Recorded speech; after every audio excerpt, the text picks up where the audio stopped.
My foot was a balloon.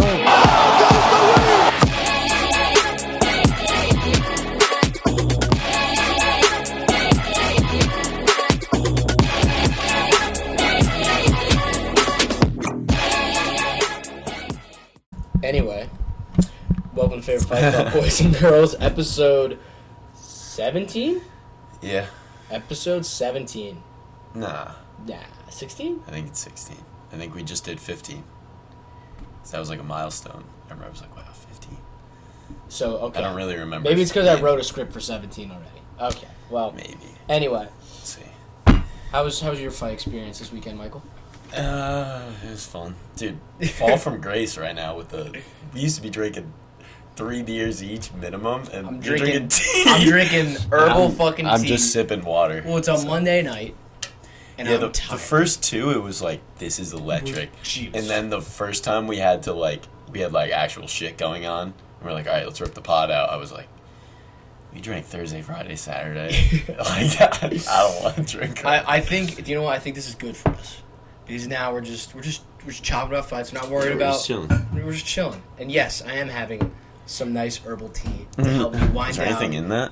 Yeah, there's a little bit of tea left in there. No, like what? Like what's in the tea? Just tea? Dude, literally, ShopRite said snooze. I go, I'm in. Bet. Bet. Yeah. Apparently, tea is great for your health. Yeah, dude. Apparently. I was always. Do you put milk and sugar in your tea ever? No, never.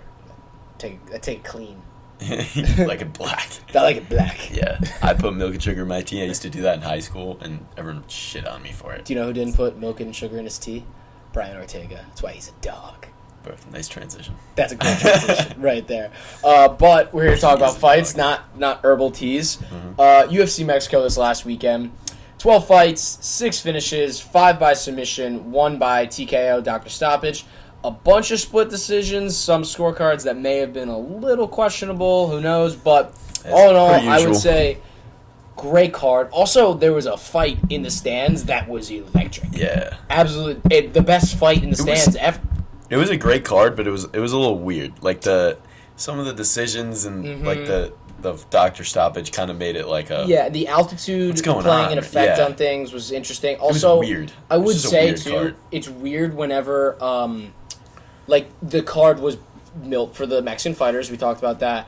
And the big Mexican stars didn't win. And, you know, Robert Rose just didn't fight. Yeah. Like, there's a whole that weird thing. We'll talk about that later. But it's like,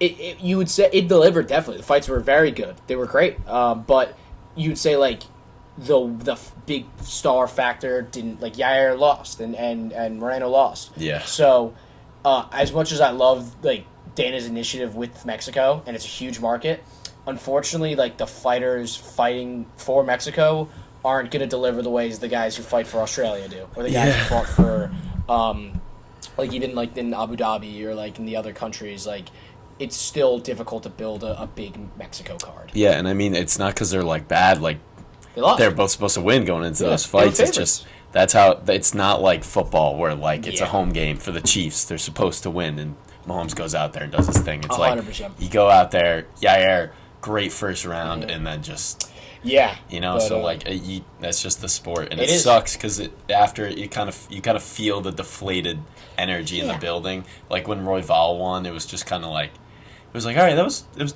like... Great fight. That's great for him. And they're just... The crowd's dead silent. He's, like, trying to hype everyone up, and they're like, fuck this guy. You know? So that was tough. Yeah, it was tough. But let's talk about some of the fights that we broke down last episode. Starting off the main card was Manuel Torres and Chris Duncan. Torres with the sub early. Mm-hmm. Dude, that was sick. That was great, yeah. He got rocked early in that round, and then he weathered the storm, shot in. Dude, his transitions were fantastic. I got it. Like, he was able to move, like, in and out of positions so quick. And second he got Chris Duncan's back, it was just like... I know. He cinched that in so quick. Dude, as good as he is as a striker, seeing, like, someone finish someone like that, it was like... it was pretty dang cool. There we go. But that's good for him. And he got a performance bonus as well. Good for him.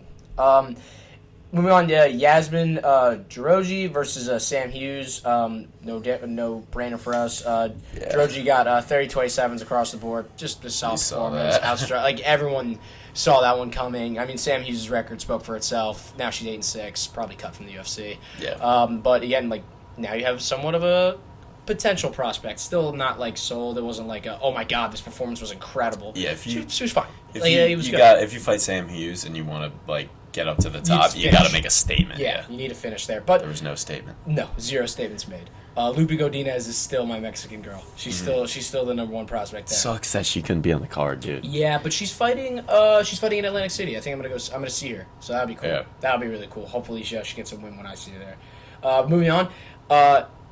Third fight, Daniel Zellweger versus Francisco Prado. Fight of the night.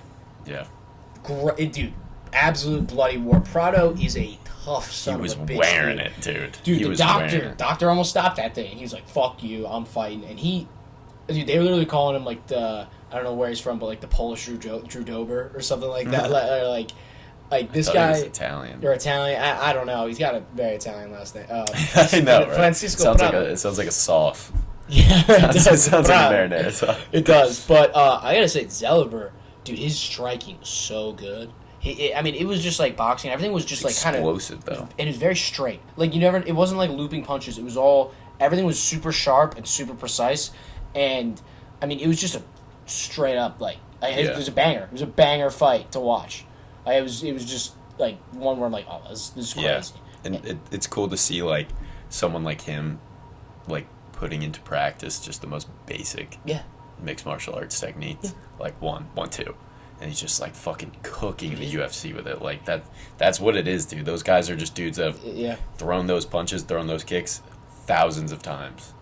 Dude, I would say like his distance management was super impressive. Yeah. I was very impressed with that. That was really cool to watch. I was like, this guy's pretty damn good.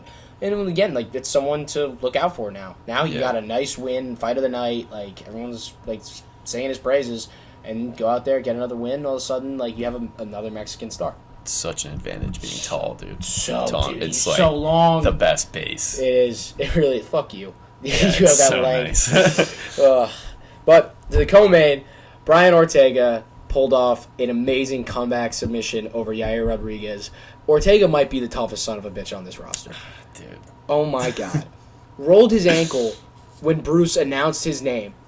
Was shocked. Yeah, I thought I was just like fucked up because I was like, wait. Dude, everyone's like, what are you talking about? Pointing, like, I was like, I swear he just got hurt. And they're like, BG was like, what are you talking about, dude?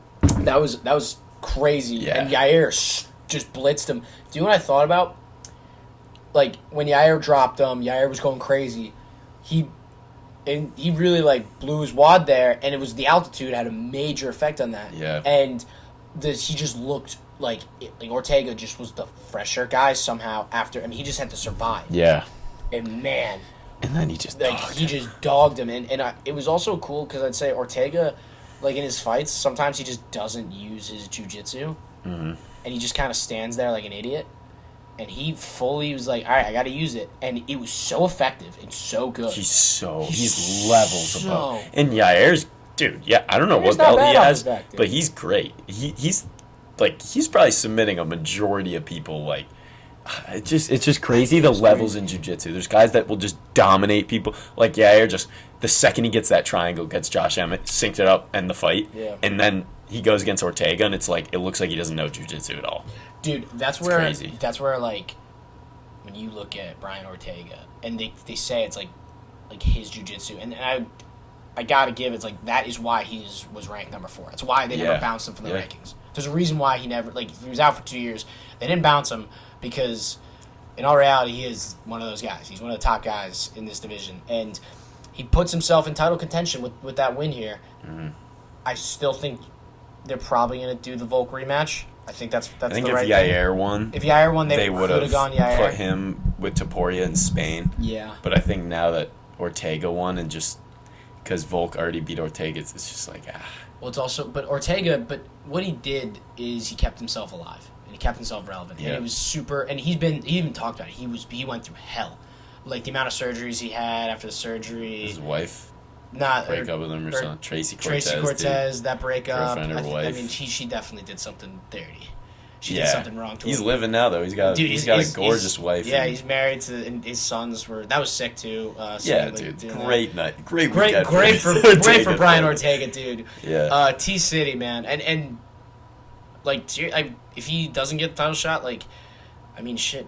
Max rematch, like, you could do a whole bunch of things with him, and or do what I would do. I would say, Evloev, are you really good? Fucking fight this guy. Yeah. And let's see if you're actually good. That'd be a great fight for Evloev too. That's a great fight, and if T City wrecks him, title shot, 100%. Yeah, that'd be great. That would be awesome. But to the main event, Brandon Moreno and Brandon Royval. Royval got a split decision win. You and I both rewatched this last night. Royval won the fight. Yeah. It was pretty definitive in my eyes. Yeah, I will say, like, I didn't think Moreno looked as sharp as he usually does.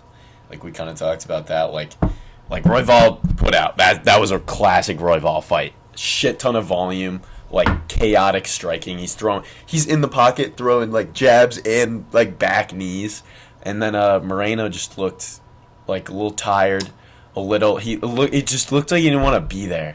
Like, he was just kind of backing up and blocked. He covered up a lot. And it didn't look like Moreno. It didn't look like he was, like, when he's fighting Figgy, he's throwing big combinations and, like, moving forward and, like, not taunting, but, like, you know how he's got that, like, swaggy style? Didn't have any of it, dude. He looked slow. He looked, even, like, I mean, it didn't look like he had the best weight cut. He didn't look like he was in the best shape. Maybe that was it. I would say that, like, there are a few things that could have went into it. Maybe he was hurt going in. The altitude definitely played a factor. But I would also say he's been in so many wars in a row, and at some point that just wears on you. And that last fight with Pantoja was a fucking war. Yeah. And he took I'd say he took the brunt of the damage in that fight, and the fights with Figgy, those were battles. Even his fight with Kai. Like, the guy has just constantly... His fights they're super exciting. And this was a great... Again, I thought it was a really good fight, too. Like, it wasn't like it was bad, but this guy's been in so many wars, he might not be the same fighter. Yeah. He really might not. You never know, dude. I don't know, but... You never know. But I do think the altitude, like, it's not like it was just this fight. I felt like you said, with Yair, too. And, like, I guess we didn't really know all the other fighters, like, well enough to be like, oh, his conditioning isn't what it used to be, but, like, it's just crazy to me that they're going to be fighting, like, at this altitude. Like, if you have to adjust. You have to spend serious time getting ready. You also can't, like, fully. It's not like something where if you're there for a couple weeks, it's like, oh, I'm fine. That's like a huge thing, and that's like Royval trains in like Colorado, and like he has this crazy stamina, and he like attributes it partly to where he trains. Yeah, and it's just like. It's tough because, like, fighting in a place that favors whoever has better conditioning kind of just takes away some of the other aspects of the fight. You know what I mean? It definitely does. Like, and that showed a lot. I mean, we watched the Felipe Dos Santos fight earlier in the card, and Felipe Dos Santos was way better than the guy who was fighting. But the altitude was playing a major factor in his performance. They were both dead. They were dead. But I don't know. For me, I would say, like, I still think Royval he looked great. He fought great. It was a great fight for him. And that Pantoja's fighting for the title on that card in 301. And you list out all the people who could fight for it. And it's weird, but you kind of need to run the trilogy with Royval because he's the only one that's deserving. And it's 10 weeks out. Yeah. I don't know. It's a weird situation right now at flyweight. And it's literally, you could have said if Manal Kopp won against, he didn't pull out, you could have said, all right, we'll give Manal Kopp a title shot. And now he didn't. Yeah. He didn't. So right now there's no one that you could really definitively give a title shot to. So for me, my pick's Royval. That's my pick. I agree with you. And it feels like there's like something wrong, and there is something wrong. Yeah, he just got to work. Kai should be up there. Like, he should have came off that Albazi fight, having only lost to, like, Moreno. Mm-hmm. And, like, it would have been like, okay, now, like, let's get Kai, and then Kai fights him, regardless if he wins or loses. If he loses, he fights Moreno again, Royval again. And if he wins, he fights Pantoja rematch, Moreno. Like, then he's back in this cycle. Right now, there's, like, something missing. everyone's lost. They're like, all right. Yeah, so they're going to give him Royval, situation. I would hope they give it to Royval. Not Albazi, dude. If they give it to Albazi, off a fucking fraudulent win. I will purposely not watch because he also sucks. But whatever. Suck. He's so arrogant. He is that guy sucks. Fuck him. That guy sucks. Fuck him, Albazi. Anyway, that wraps up UFC Mexico. Very fun card, and a fun thing. It was fun to talk about it. As for UFC news, Dana, it's officially announced the Sphere. They'll be doing the Sphere in September and UFC 306.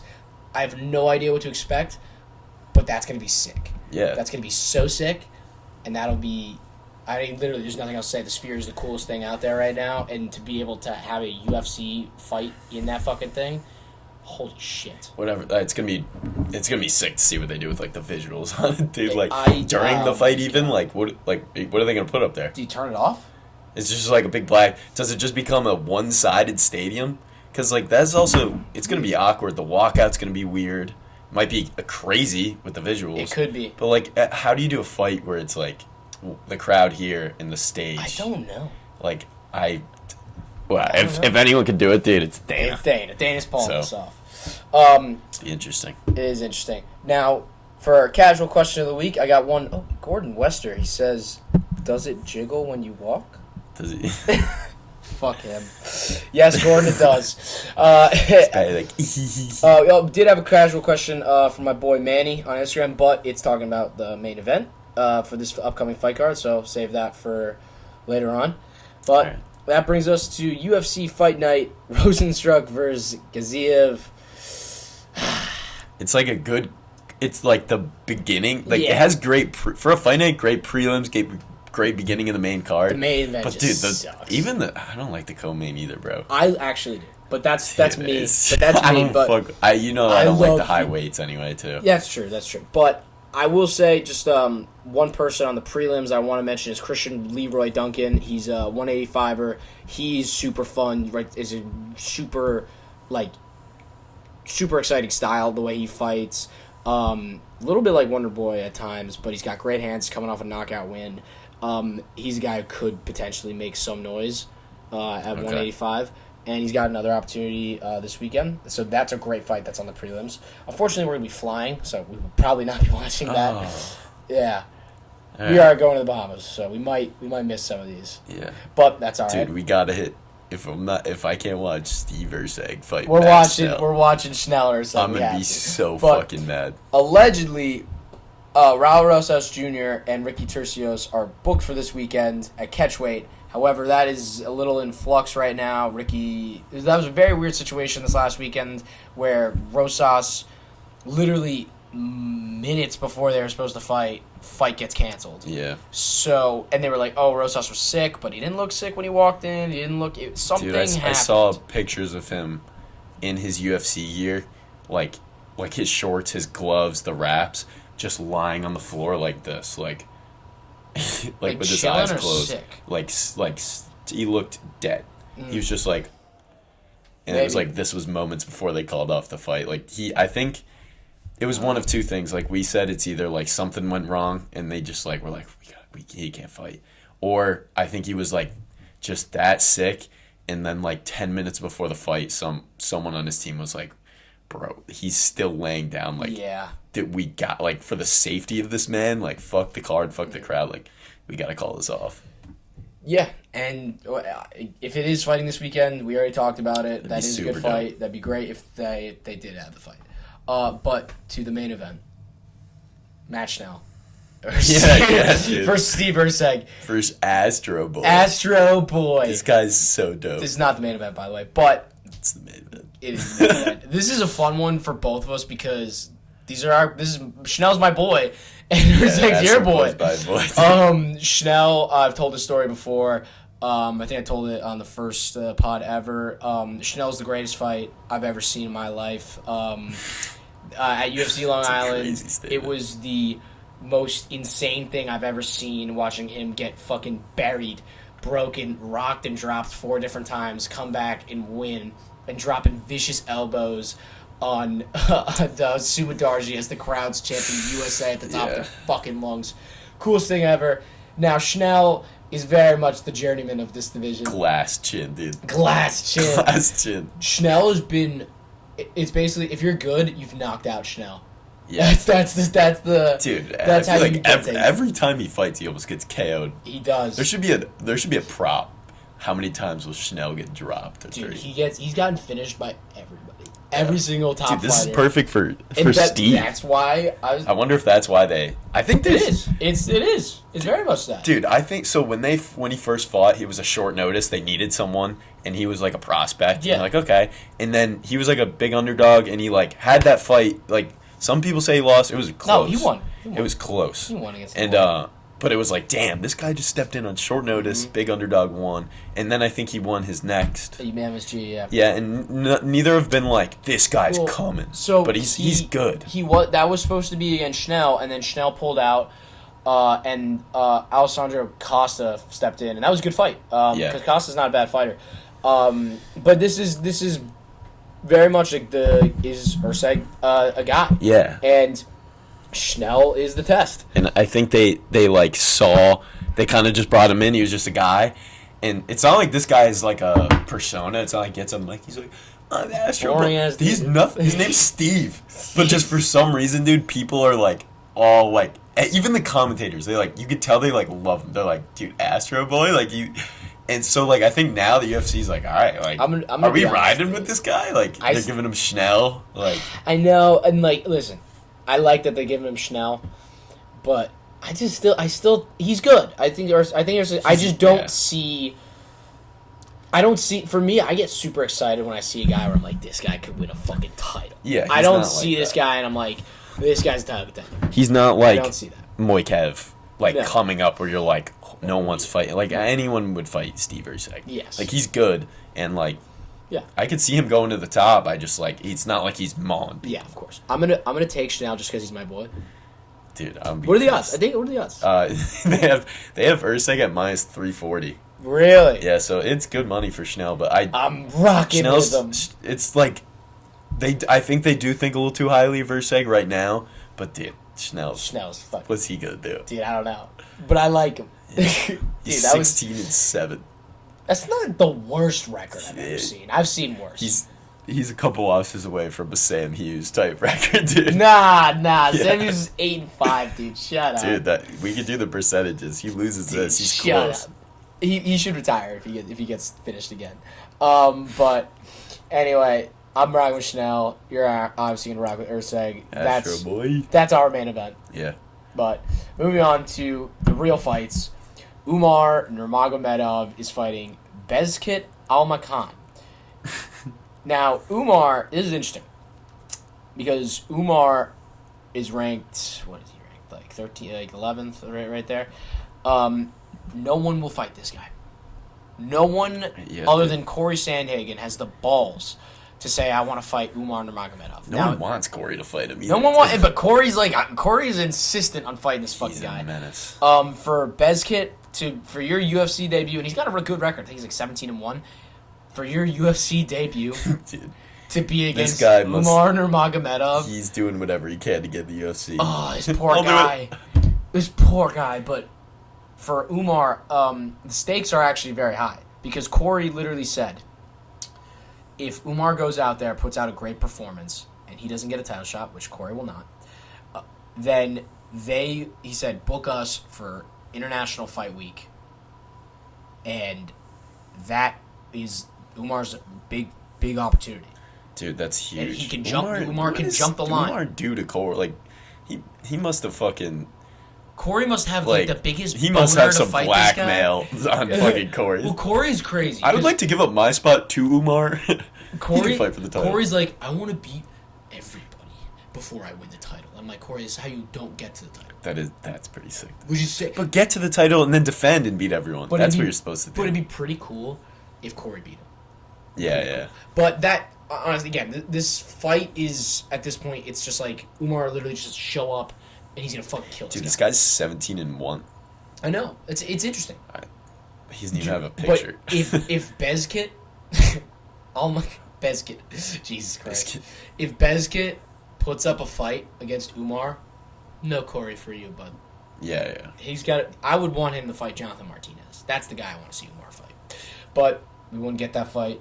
I don't know why. If I'm Martinez, call for that shot. Call for a fight against Umar. Dude. Make that happen. Yeah. Because that's a great fight against two guys who are ranked. And if he beats Umar, then people are gonna we know who he is. I don't think any mid-tier UFC people know who Martinez is. No, but if he beats Umar, it's like, oh shit. Yeah. This guy's pretty good. Well, and O'Malley wants Umar to get to the title because he knows it's a huge fight. Yeah. But it's like a Conor. It is. But Umar's going to get an opportunity. He's going to get an opportunity after this eventually. Fight. But he's got to put on a statement, which he probably will. But that's enough Umar talk. Moving on to the next fight, Eric Anders and Jamie Pickett. Just two vets here. Hopefully we get a nice stand and bang matchup. Jamie Pickett, man, he's not very good. Dude, so ESPN is saying they moved it to the prelims, but I don't know if that's... It was on the main card when I last saw it, but I have Eric Anders. Eric Anders should go out there and smoke. He's minus 415. Yeah, Jamie Pickett. I know Jamie Pickett's ass. He's the guy who got fucking murdered by Bo Nickel in his UFC debut. Pickett also, he's on a 4-fight losing streak. He's 13-10, dude. He's 13-10. That's a Sam Hughes record, dude. Yeah, that is. That is a Sam Hughes record. Yeah, Eric Anders. That's my pick. I don't want to talk about this fight anymore. Mm-hmm. I don't care. Jamie Pickett is not very good. Yeah. Now to a super interesting fight: Alex Perez versus Muhammad Mokaev. Mm-hmm. I don't have the numbers here, but Mokaev I believe is ranked like 8th, and Perez is ranked like 6th or something like that. And Mokaev is a monster prospect. Yeah, dude. Absolutely. I mean, him and Umar are. Yeah. Like this. This is what this. I'd say Mokaev is a little less. Like I know he's higher ranked, right? But like. I feel like he's a little more... His fights have been a little clip where you're like, ooh. Yes. Like, remember he almost got fucking submitted? That was crazy. His leg... This guy's leg, was straight out like this, except curling like that. Like, the guy had him in a knee bar, and he just did not tap. That was I remember watching that, too. We were at my house, last year, and we were freaking out, and then he hopped out of it and then just submitted the other and then just couldn't walk. He's done this his last 3 fights. He's faced resistance. Yeah. And then he's pulled out these submissions in the 3rd round. And it's kind of like his formula for success. And I would say his ranking's more earned because he has ranked wins. He has a ranked win, and Umar does not. Alex Perez is the guy he's fighting. Perez hasn't fought in a year, 2 years. His last fight, I think, got subbed by Pantoja. If you want matchmaking to move Mokaev up, this is perfect because Perez, obviously not the greatest grappler, a guy who's been around for a long time. Pulled out of a million fights, by the way. He's the guy. Dude, I saw that. That's crazy. Holy fuck. But Mokaev, I mean, I'm guessing he's probably minus 300 favorite. He's minus 330. Yeah, around there. Yeah, Mokaev, if he goes out there, again, this is another tough guy. This is a vet. He's probably going to face some resistance. Yeah. Is Mokaev, was he 24, 23, 24 years he's old? Young, he's young as fuck. It goes out there, if he starches Perez, they're like, all right. Yeah. Now he's in the mix for, literally one more fight title. Yeah, with Perez, he's, stylistically, too, his thing is, arse. It's, head and arms. He's a head and arm merchant, dude. Yeah. So, you put him against a guy like Mokaev who's, does not tap. He's not going to get put on his back in a head and arm choke. So, and Perez, he's kind of a dog, veteran. He hangs in there, but it's not like he KOs people either. So, it's not like Perez is that bad. Just stylistic nightmare. He's old, and Moikev's a fucking dog. Moikev is him, dude. I wouldn't be surprised if we get a round and a half in, and we're Perez is hanging in there, and maybe I don't think he'll win, but I could see him putting out. They could be interesting. Could be an interesting one. Obviously I'm going to take Moikev in that one. 100%. Obviously, he's ascending. I really do. This guy's pretty fucking good. Yeah. This takes us to the co-main event. I actually am excited about Vitor Petrino versus Tyson Pedro. Petrino's 10-0, 9 finishes. He is someone who I legitimately think is a prospect in this division. His last fight, he had a fucking great knockout. He's got 2 or 3 finishes already in the UFC. He's just a super athlete and a freak. He's built like a truck. Like I've talked about him before. He fought in the Sao Paulo card last November. This guy is just, I just say he's like different, but it's like he could make waves in this division. There's like he could definitely at light heavyweight. You got. Not to say there's bums in there, but it's like there's some guys in the rankings that are just not that good. Yeah, we're waiting for the new wave. This guy is a new wave fighter, 10-0, and Tyson Pedro's a good fighter. Yeah. So this is a solid test, and Tyson Pedro just knocked out the Pleasure Man last September. The Pleasure Man? Yeah, some guy called himself the Pleasure Man. What the fuck? Anton Turkali or whatever, and Pedro knocked his ass out. It was a pretty sick knockout. But these two are gonna swing it bang. Yeah, it would be fun. This is where I'm like, this could be fun. This card could be sick if the thing with the big weights, dude. It's all you need like an early KO, or else it's a fucking boring ass fight. Worst. But also you got to get a KO. I mean, these guys I think are technical enough where it'll be like interesting even if they go to the decision. It's also for me, it's the fucking Apex, man. It's like I'm sick of it. I'm so done with it. Like Dana literally said, it's like, oh, we're going everywhere, dude. Like, here's how you. By the way, here's how you fix the Apex. And I'm just gonna do this for a little bit before we talk about the main event. Build a 1,000 seater, tiny little ass thing. Dude. Just so there's some noise. Just that, and it's just super fucking expensive to go to. Build it at the PI. Who gives a fuck? Create a little parking lot. Get rid of the Apex, because then you can throw whatever fucking card you want. Because again, it gives Dana an excuse to build a shit card every now and then. Yeah. And that's fine. I don't care. But you can keep doing events every weekend. 1,000 people are gonna go. It's the UFC. It's one of the biggest growing sports in the world. This card could have 1,000 people at it going fucking apeshit. I know. It'd be fun. And make it no windows, nothing. So if 3 people are yelling, it sounds like a full stadium too. Yeah. Like, you don't need more than even if there's like 20 people that are actively make it a high school arena. Yeah, that's dude. it. You can do that, and that would fix it. But I will say it does give us the opportunity. We probably wouldn't have a fight this weekend. No, and it's but great. Now we have this shit, and these guys. Good. It's good for it. Really, I think a big part of it is it's for their career. Yes. Because a lot of these guys need fights, and it's you're not getting on UFC 300. You're not getting on 299. Even they build cards when they do events in Jacksonville or Nashville or wherever they go. They specifically put on fighters who they know are super exciting. Mm-hmm. They and don't just some from those places. Yeah, so they specifically Nate Landwehr. Nate Landwehr ain't ever fighting on he's not gonna fight in the Apex because he's fun and people like him. He's gonna fight in front of a crowd. He's never gonna be an Apex main event guy. That's what this is an Apex card. None of these guys are name brands. These guys aren't gonna sell out a 30,000 seat arena. Yeah. But 1,000 seat arena, yeah, they would. Yeah, dude. Some people pay to watch anyone fight. Of course. But let's talk about the main event. Jairzinho Rozenstruik versus Shamil Gaziev.